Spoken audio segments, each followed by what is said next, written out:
Your personal information is being sold online right now, not by hackers, but by data brokers, companies you've never heard of that collect your personal information and sell it. There are hundreds of these sites gathering your phone number, home address, your relatives' information, even your browsing activity, and once your data is out there, it spreads fast. That's why scam calls know your name. It's how strangers can look you up in seconds. And trying to remove your data yourself can take hours per site, with no guarantee it stays gone. Aura does it for you. They automatically find your information and send removal requests to over 200 data broker sites, then keep monitoring to make sure it stays gone, because your data can be relisted at any time. With Aura, you can even see where and when your data was found and removed. The longer your data stays out there, the more it spreads. Try Aura for free at aura.com/hidden. That's aura.com/hidden to try Aura for free. I spent a lot of years studying that that charisma, but there's another super hidden power that you need before you get into that charisma. Kind of like the secret sauce, a little unfair advantage for you. How do you make anyone feel like the most important person in the room without even saying a word? This is the secret. This is the science of charm. This is how you make people love being around you. And ultimately, they want to be influenced by you. Everyone's chasing the riz, chasing the charisma, which is important. But let's get into that charm. Let's do it. Maximize your influence. Kurt Mortensen is the author of Persuasion IQ, Laws of Charisma, and the best-selling book, Maximum Influence. Awesome, Kurt Mortensen here. This is Maximize Your Influence podcast. Are you ready for it? 600. Can you believe it? Thanks for your love and support. Got a great free bonus for you. Just need 30 seconds of your time. It's a $50 value. So stay tuned here as we get into the art and science of charm and charisma. People feel seen, valued. They're completely at ease in your presence. You're warm, you're approachable, you're empathetic, sometimes even playful. This could be one-on-one, small group, giving a presentation to a large group. It's critical in sales, negotiation, influence, persuasion. And I'll go out there and say, I bet you charm is at an all-time low with our smartphone generation. Sure, we need to get into the charisma, but we're finding that you got to crank up the charm, become likable before you start doing the riz, doing that charisma. You see, it lowers defenses. It opens the door during a negotiation when people are getting a little adversarial. Bottom line, people buy from those who make them feel good about themselves, good about the interaction, good about you. When you can master charm, open the door to influence, it separates the average influencers from those top producers. Now, I call it the law of connectivity. It's one of the 12 laws of persuasion. Some like to call it likability, being affable, rapport building, personal magnetism, and some people just call it being warm. So let's get into it. Let's start off with that geeky Scarly article. This is from the Journal of Personality and Social Psychology. Dr. Tusky, Zo, and Rule.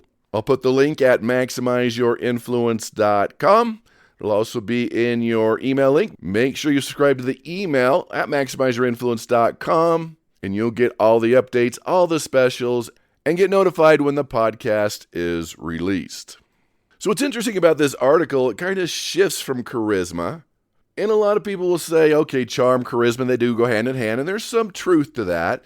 But leading with charm, opening the door, being warm, connecting with the person is the first step before you even get into charisma. Why? Because when we approach people, it makes them feel safe, valued, and it builds trust. It's our old caveman brain. Is there danger here? Is this a safe person? And to get past are they going to take advantage of me? So what the research discovered here is we have our charisma, but before that, they call it affability, that charm component. This is the ability to make people feel comfortable, at ease, and connected. Now, this is podcast 600, like I mentioned, and the reason I'm talking about this and the reason I spent so many years researching the laws of charisma is that people would always ask me, Kurt, whoa, there's over 100 persuasion tools. Which one's the most important? And I'll tell you, it's that riz, it's the charisma, And this is just as important, that component before charisma, because you'll become more likable and more persuasive. So the takeaways of the studies is that charm is not mysterious. Charisma is not even mysterious. We could quantify and identify what it takes to make someone charismatic. That's what I do. That's what I focus on. Most of us are like, oh yeah, they have charm. They're a connector. They're an influencer. They have charisma. We just kind of feel it, but we can quantify it. We can use certain techniques we'll talk about today to make people feel comfortable and engaged. You can crank up the charm, that warmth, that connectivity. And bottom line, when you're affable, when you have that charm, it increases your persuasiveness, especially if you've got a great product, a great what's in it for them, and it's going to solve their problem. So the questions they ask, I can get along with anyone. Is that true? I mean, really? I'm a likable person. Are you? Do people like you? Are you sure? Or are they just pretending to like you? I make people feel comfortable. I smile at people often. Those are some of the top ones that rate your charm. What can you do to open people up? A great, sincere, genuine question, being an active listener, a little playful, sense of humor, some of the things we'll be talking about. Because you need to balance that connecting and your influence. So Dr. Tusky, bottom line says, charm, you're approachable, they're comfortable around you, builds that connection, builds the trust. Again, say it again, opens that door to influence. Now let me add to this. Everybody wants to connect. You need to be likable. But there are some people that need a little credibility first. You know, what's in it for them, testimonials. But after you take care of that, you still need that charm. You still need to have that connection. So bottom line, you can learn this, you can improve this skill, and it opens a door to influence. All right, that's our Geeky Scarlet article. Let's go to listener email. Oh boy! Elena from Barcelona, Spain. She says, I'm very competent at my job. I do a lot of networking, but I do struggle to build real connections with clients. I know some other coworkers who seem less skilled but get more deals because people like them more. I'm wondering, how do I get this skill? How I could connect with people? I'm an introvert. How do I become a better connector and be authentic and not fake? Well, Elena, I wouldn't worry about the fake part, being authentic. It sounds like you care about people. You know you're there to serve them, help them, and solve their problem. You'll come across as authentic. You're not there to take advantage of people, that you're there to serve them.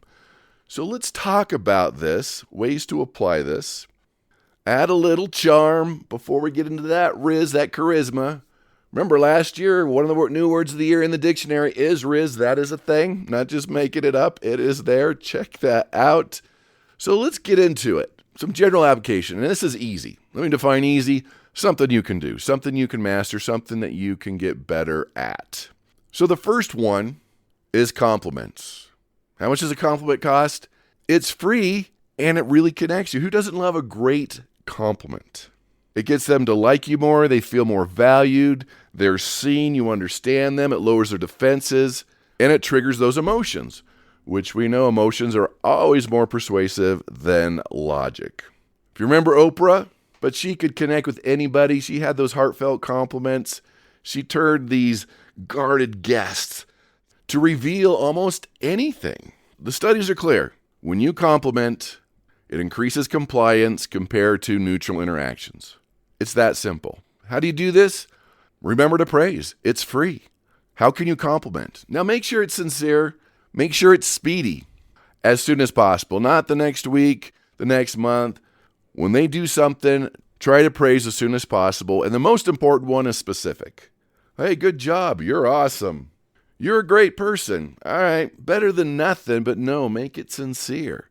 Hey, when you were on that call with Mr. Jones and they were upset and you turned them around, that was textbook. Everyone should listen to that call. It was sincere. It was from your heart. It was true. It was specific. It's something they can't refute. And that's another thing. When someone praises you, say thank you. Oh, you look great in that dress, that suit. Oh, this old thing, I found it in the gutter. No, when you discount their praise, you discount them. Just say thank you. It is that simple. Compliments is one of the first steps to charm. Another one, and this is one of the first steps in the law of connectivities, is finding a similarity.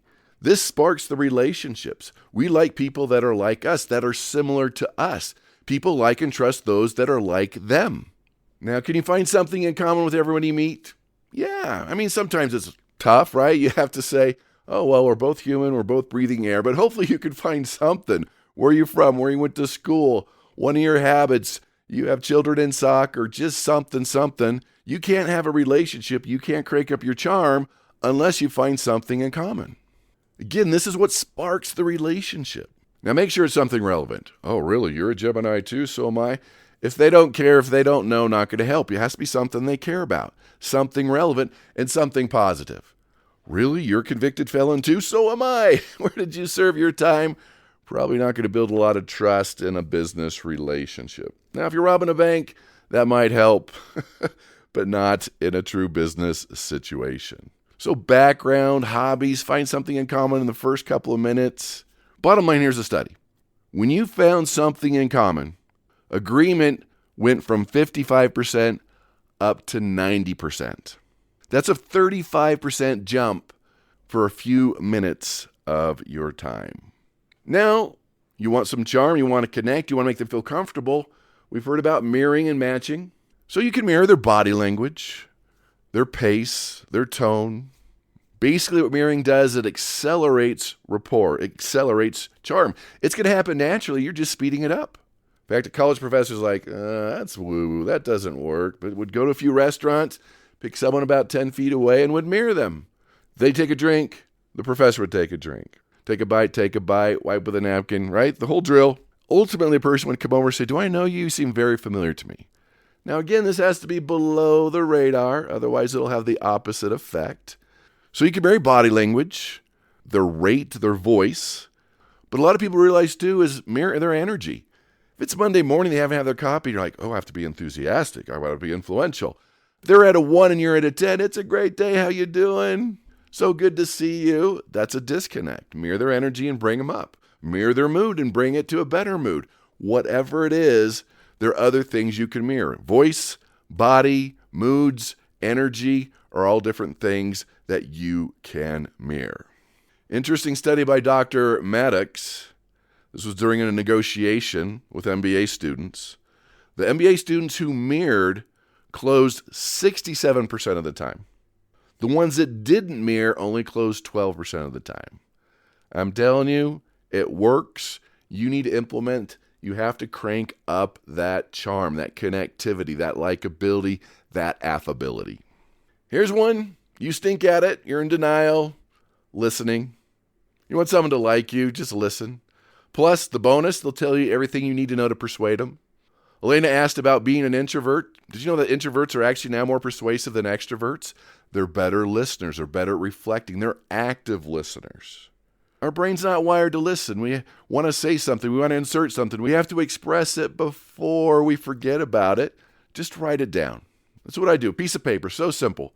Line down the middle. On the left, questions you're going to ask. On the right, things that pop in your brain, things to bring up later. And you feel your brain go, phew.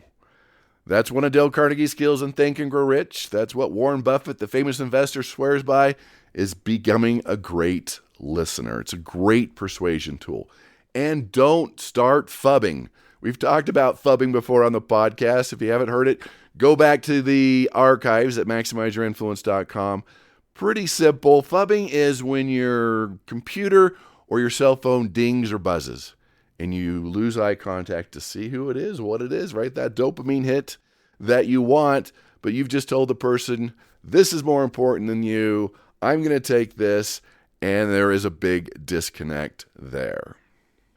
The next one is some type of validation, that they feel good around you. They feel like a great human around you. That validation, it could be empathy, validating their emotions, their challenges. I can see why you feel that way. I get it. I understand. That reduces emotional resistance, and it cranks up your charm. In fact, Chris Voss, we've had him on the show before, former FBI hostage negotiator, uses tactical empathy to resolve negotiations. So what can you do to pick them up? That they're glad they talked to you. They feel better about themselves. They feel better about their situation. I would even add optimism to this list. right? Nobody likes Aunt Edna, that negative, pessimistic person you sit next to at a family gathering. They just sucks the life out of you. Try to be the optimist. Find something positive. There's enough negative people out there. We want somebody that is positive. You could be too optimistic. The world is great. Everything's perfect. The economy is awesome. And you're like, nah, I don't think so. What about this, and this? So true optimism is, you know what? There are some things that are happening out there that aren't the best, or we might hit a few potholes along the way, but we're going to get there. That's true optimism. We're going to get there. We're going to solve this. Sure, there's some things happening out there, but we're going to get there, is true optimism. The next one, funny as money, a little humor, especially self-deprecating humor. If you can make fun of yourself, that just makes you real. That makes you authentic. That makes you genuine. That's part of this. People want an authentic, genuine person. People need that authenticity. In fact, let's talk about the persuasion blunder of the week. Don't! A couple months ago, I was visiting a fellow professional speaker. We were doing some business together, working through it. Probably the most charismatic person I know. Full of charm, connects with people, great stage presence. But there's a little something there that turns the audience off. Great closer, but high refund rates. What does that mean? Because the challenge is authenticity, being real, being genuine. There's something there that people sense, people feel that's not quite right. We've been working on it, going through it, but getting a lot of riz, a lot of charisma, a lot of charm, but you have to be authentic and real. And most of that is that you really love people more than their money. You're there to serve them, help them, not just take their money. So let's get back to that humor. People like you more. It increases trust. It helps with that connection. It reduces resistance. It is off the charts as far as what it does to connect with people, to build that charm. So keep it light. Test out your humor. Self-deprecating is always the best. And of course, make sure it's not offensive and it's appropriate. And of course, adapt it to the industry and to the culture and country. The humor I use in Italy is different than Brazil, which is different than the Middle East, which is different than the United States, which even in the United States, the New York humor is different than Mississippi humor, which is different than California humor. No right or wrong, just different. Now you want to connect, you want to have a little charm. Remember, use their name. That triggers a pleasure center in their brain. They like you more. Remember what they shared last time about hobbies and past challenges. If they brought up, I got to hurry, my son's got this championship game I got to get to. Put it in your calendar next time you talk to them. Look it up and remember, I need to ask about this. I need to ask about that. I need to bring this up. Man, it takes seconds, but the impact lasts a lifetime. And understand, remembering a name is not a function of memory. It's a function of caring. We've gone over it before. How to remember a name. You can do this. You're smart enough. If you're breathing, you can remember names. That's why it's always important to take great notes during a call. If you can't do it then, I'd rather have your full attention after the call. Write down as much as you can remember for next time. Another one, warm nonverbals. Smile. It's free. It's connecting. People like it. It's contagious. Nodding your head up and down, agreeing with them. Great eye contact. Now, usually face-to-face, that's probably 70% of the time. On our online calls, it's much higher than that, probably 90% of the time. Try not to cross your arms or your legs. Try to lean slightly forward. You're just showing you're there. You are engaged.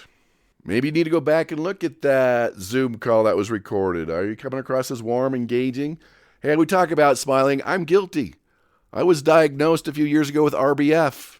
We'll call it resting brat face, where my neutral, I look upset, I look angry. I have to work on that. That's something I work on. Like when I'm getting ready for a seminar, getting things ready, I've got my RBF on. People are like, oh, wow, we've got an angry instructor, which is not true, but it comes across that way. So do you need to fix your RBF? And final one, be vulnerable. We talked about being authentic, real, genuine. Be vulnerable, be real. You've made mistakes. Nothing creates a faster disconnect than you're perfect, you never make a mistake, and you're blaming other people. So it could be a story, an embarrassing moment, whatever's appropriate. It doesn't have to be long, but people like that you are vulnerable, you are real. Now, one way to do that too is the before and after picture. Hey, I used to be where you're at. I used to be overweight. I used to be broke. My kids used to be disobedient. I remember when I couldn't close any sales. Whatever it is, your before picture, and let them know your after picture. That's why you're there, to solve that problem. But you can crank up your charm and your connection by that before picture. Like, no, been there, get it, understand it. And I was once like you. Charm is that personal quality of making someone feel seen, valued, and at ease when they're around you. That's simple. That's what you want. Once you've opened that door, then you can crank up your riz and your charisma. Charm is, I'm coming to you. I'm liking you. I'm feeling special, warm. You're likable. We're connecting. This is your presence, your confidence, your vision, your energy. That is the difference. So being podcast 600, I have a $50 gift for you.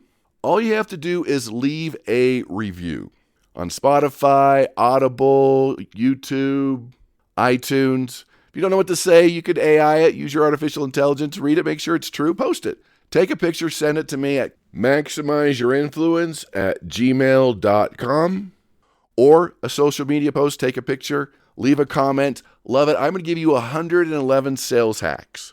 Pretty simple. This is your persuasion spray. Can you imagine somebody giving you resistance and you went, psh, and they said, okay, let's do it. You'll be able to influence on command. So basically it's 3 to 5 minute audios.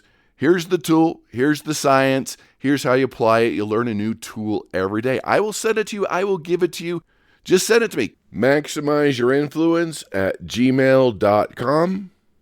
That's all I need, and I will send you $50 value, 111 sales hacks. Actually, there's more than that that'll make a big difference in your life. So take something you learned today, apply it, use it, master it, become a better negotiator, a better person, crank up your riz, increase your charm, become more influential, and go out and persuade with power.